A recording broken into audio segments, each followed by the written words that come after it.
Hi guys, it's me Sally and welcome back to my videos.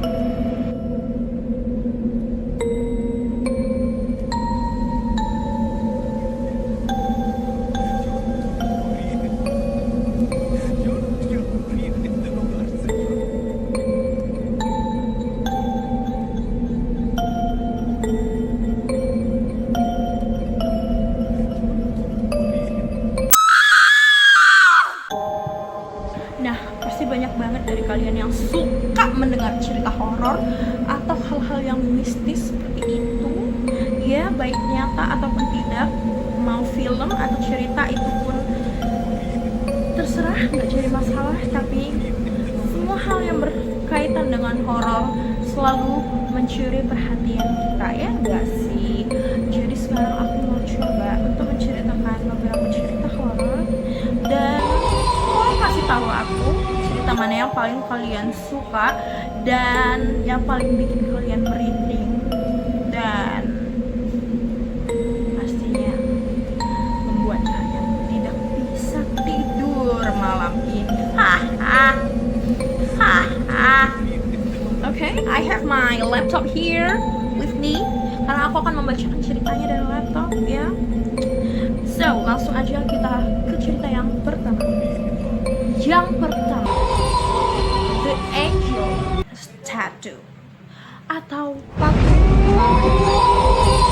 Nah, kalau semua berkaitan dengan patung, kita sering mendengar patung itu bisa menjadi media untuk roh-roh itu bersemayam. Wow, amazing. Itu bukan hal-hal yang biasa lagi. Kita pasti sering mendengar itu, ya kan? Baik itu patung, boneka, ataupun pohon, bisa semuanya kayak gitu. Dan sekarang kita membicarakan patung. Kalian tahu patung-patung malaikat itu hanya ada di rumah-rumah mewah. Kenapa? Karena cuma orang kaya yang bisa membeli patung. Kalian tahu lah harga patung itu yang nggak mungkin harganya 500.000, ya nggak sih? Apalagi patung malaikat yang seukuran tubuh manusia, ya kan? Dan itu pasti mewah dengan ukiran-ukiran emas mungkin, atau ya memang ukiran batu tapi yang mewah. Pastinya patung yang seperti itu mahal. Tapi ada apa di balik patung malaikat yang ada di cerita ini? Langsung aja kita ke ceritanya. Nah, a few years ago, beberapa tahun yang lalu, a mother and a father decided they needed a break.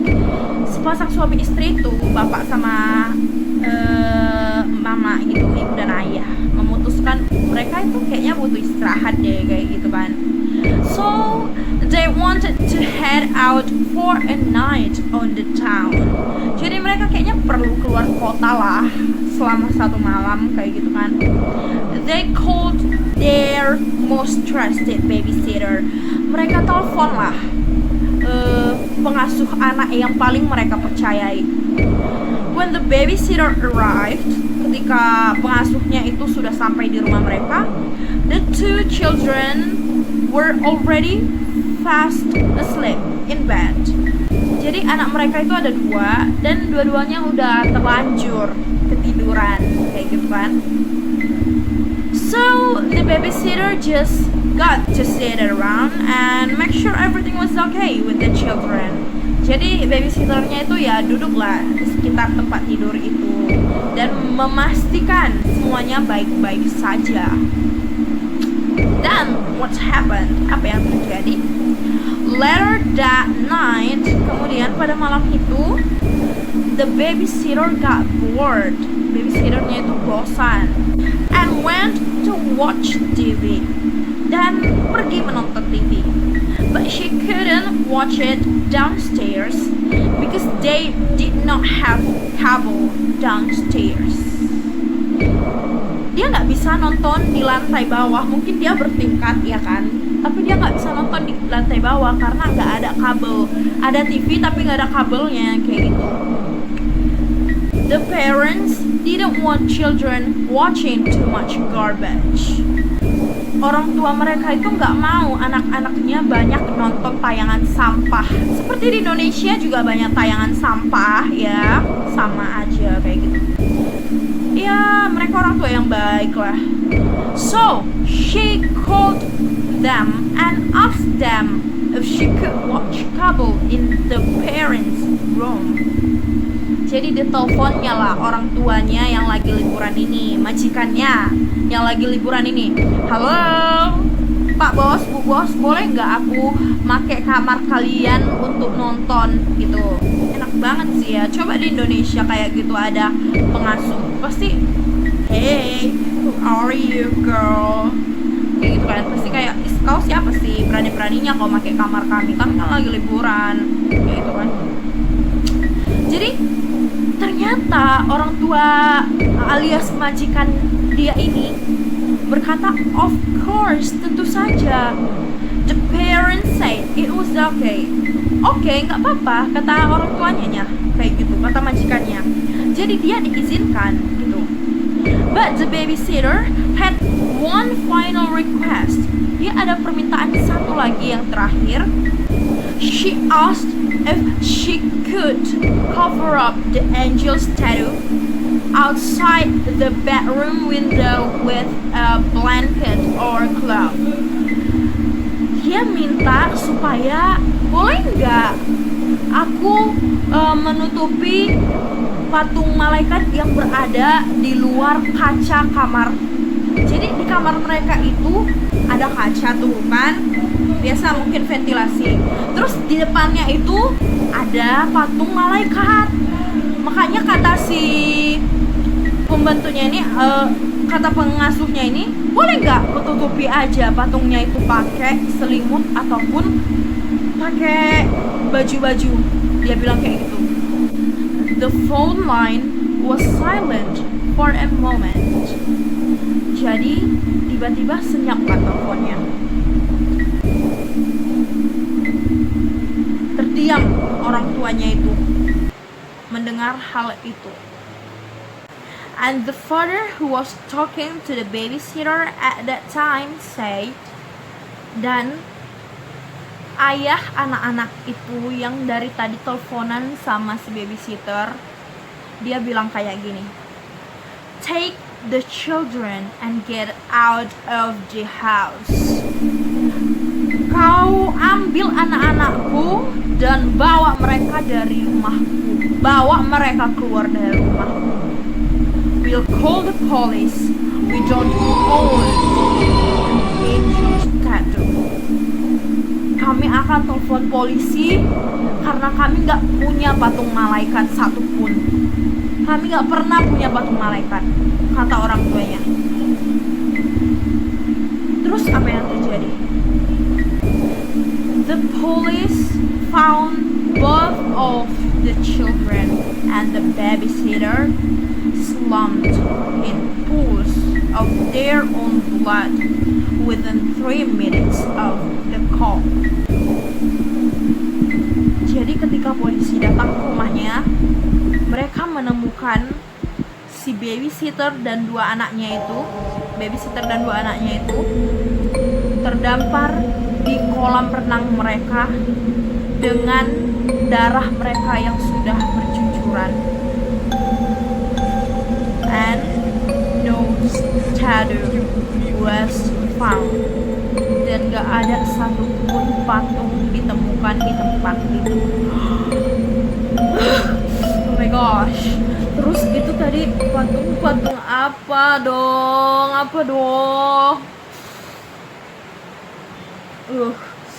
Wah. Oh my gosh. I got goosebumps, guys. Okay. Next story. A mother's call. Jadi cerita selanjutnya adalah sebuah panggilan dari ibu. A young girl is playing in her bedroom. Jadi anak kecil cewek dia lagi main-main di kamarnya. When she hears her mother call to her from the kitchen. Jadi dia itu lagi main-main di kamarnya ketika mamanya manggil dia dari dapur. Mamanya manggil misalnya Sally, kayak gitu kan, Sally misalnya kayak gitu.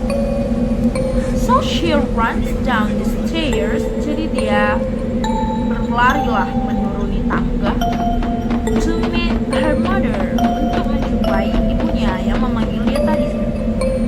As she's running through the hallway, ketika dia berlari di suatu gang yang ada di rumahnya itu, the door to the cupboard under the stairs open. Jadi pintu yang ada di lemari di bawah tangga itu tiba-tiba terbuka, and the hand reaches out and pulls her in. Dan tiba-tiba keluar suatu tangan dan menarik dia ke dalam. It's her mother. Dan ternyata itu adalah ibunya. She whispers to her child. Ibunya membisikkan ke anaknya, "Don't go to the kitchen." Jangan kau pergi ke dapur. I heard it too. Karena aku juga mendengarnya. Wah, berarti ibunya juga mendengar kalau ada orang yang memanggil-manggil anaknya dari dapur, yang menyerupai suara dia. Shit. Wah, wah, wah, serem banget. Wah, I cannot imagine tiba-tiba mama aku manggil dan aku berlari ke bawah dan tiba-tiba ada yang narik aku. Ternyata itu mamaku. Terus dia bilang, "Oh, jangan ke sana. Aku mendengar suara itu juga." Wow. Wow. Okay. So creepy. Next, this new old house. Rumah tua ini, itu judulnya. Rumah tua yang baru, itu judulnya. New old house. Okay. Such an, mana ya, terlalu ambigu karena kalau udah new, masa old kan kayak gitu. New old house, what do you mean? Okay, jadi katanya this new old house. Jadi ini adalah rumah tua yang baru. Okay. Daripada kita pusing mikirin judulnya ya kan, let's get to the story. We bought an old house. Kami membeli satu rumah yang udah tua. My boyfriend and I, pacarku dan aku, he's in charge of the new construction, converting the kitchen into the master bedroom, for instance.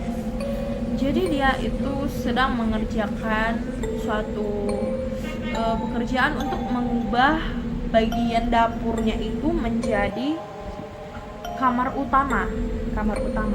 Okay? While I'm on wallpaper removal duty, ketika aku sedang mengerjakan pembongkaran wallpaper. Jadi kan kalau rumah-rumah itu biasa dia pasang wallpaper biar dindingnya nggak kotor dan biar nggak ribet. Jadi karena ini mau dibikin menjadi kamar utama, jadi dibongkarlah dulu wallpapernya, ditarikin gitu kan. The previous owner papered every wall and ceiling. Jadi katanya pemilik yang sebelumnya dia selalu menutupi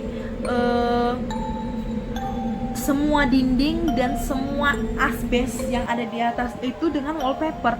Biasa kan kalau kita pakai wallpaper kan cuma tempat-tempat yang menurut kita khusus dan perlu didekorasi kayak gitu. Sedangkan pemilik sebelumnya dia menutupi semua dinding dan semua asbes pakai wallpaper. Bayangkan, boros sih, cuman kan, are you crazy, are you not? Mungkin dia nggak tahu lagi uang dia mau diapain ya, mungkin positive thinking aja ya.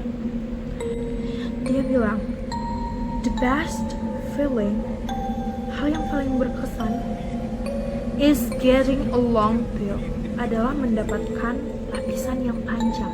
Dia bilang kayak gitu. Oh my god, similar to your skin when you're peeling from a sunburn. Katanya sama seperti kulitmu ketika kau menguliti kulitmu yang terbakar sinar matahari. Kan biasa kita terkelupas gitu kulit kita kan. Katanya seenak itu, kayak sememuaskan itulah katanya mencopot wallpaper ini. I don't know about you, but I kinda make a game of peeling.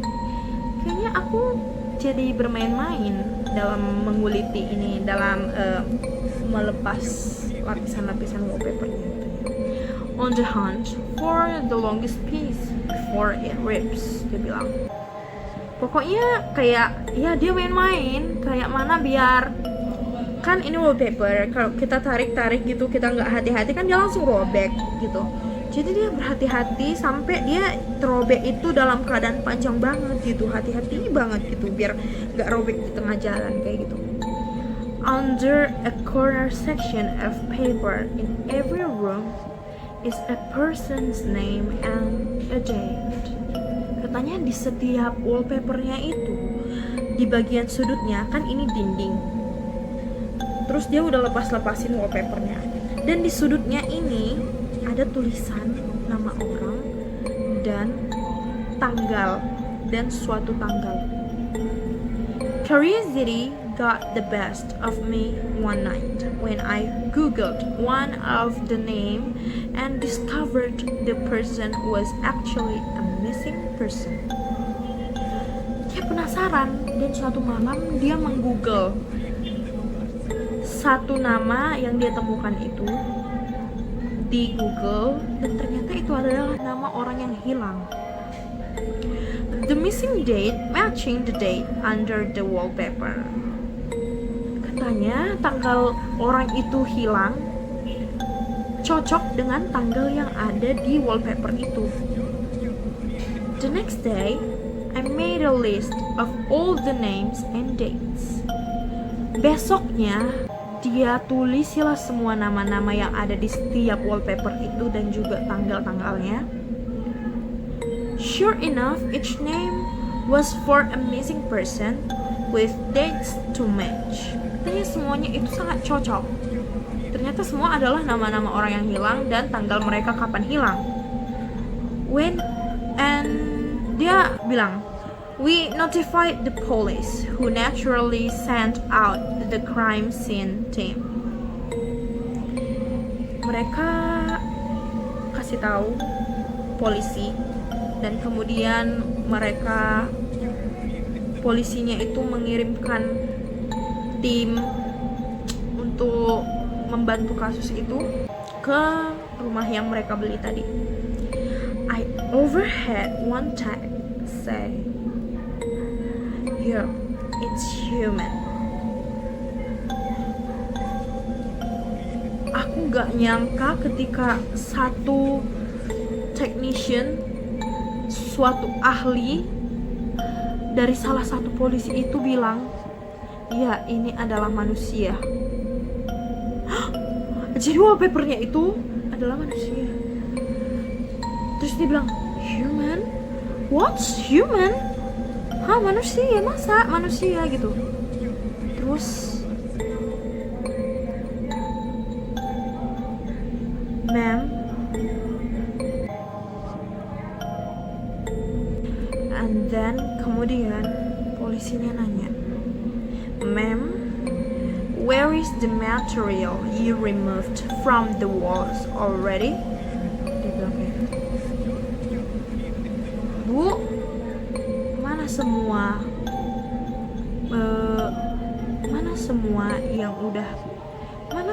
barang-barang, mana semua bahan-bahan yang ibu lepas dari dinding ini? Dia bilang kayak gitu. This isn't wallpaper you were removing. Ini yang kau lepaskan ini bukan wallpaper. Oh my god.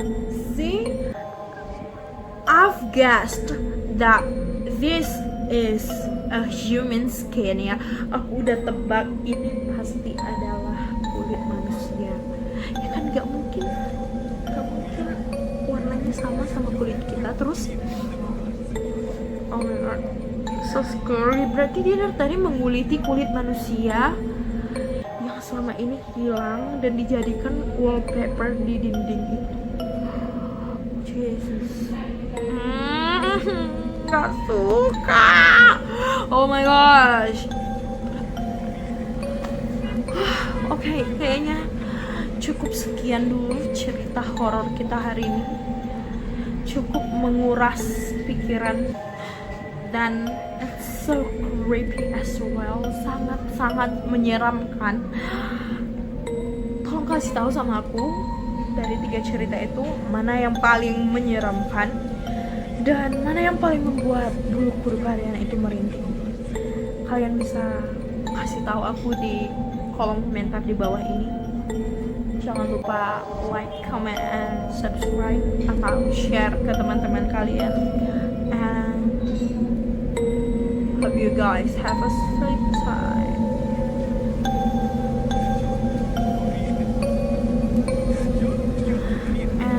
And I hope you guys have a tight sleep and sweet dreams. Aku harap kalian bisa tidur dengan nyenyak malam ini dan mimpi yang indah ya. Semoga kalian tidak terdistract sama cerita yang baru aku ceritakan barusan. Okay, if you guys like it, kalau kalian suka, please klik tombol like and don't forget to subscribe. Hit the bells button below and also the subscribe button ya. Jadi kalau aku upload video baru kalian bisa dapat notifikasinya dan kalian bisa langsung tonton videonya. Dan kalau kalian suka aku cerita-cerita horor lagi, tolong di komen aja di bawah sini dan kasih tahu sama aku cerita yang mana yang berhasil membuat kalian merinding, nggak bisa tidur, dan membuat kalian mendapatkan mimpi buruk. Okay, please let me know. Kalau menurut aku yang paling serem dari semuanya adalah cerita yang menurut aku adalah yang nomor 2 ya, yang A Mother's Call, karena itu sangat relate sama kehidupan kita, sangat berhubungan gitu sama kehidupan kita. Kayak itu sering kita alami, kayak orang tua kita manggil kita atau siapapun itu, atau misalnya kayak orang tua anaknya manggil dia kayak gitu, terus ketika dipanggil ternyata itu bukan orang yang kita pikirkan. Ternyata itu adalah suara yang hanya menyerupai orang yang ada di pikiran kita. Oh my god, so scary. Okay, hope you guys have a nice day.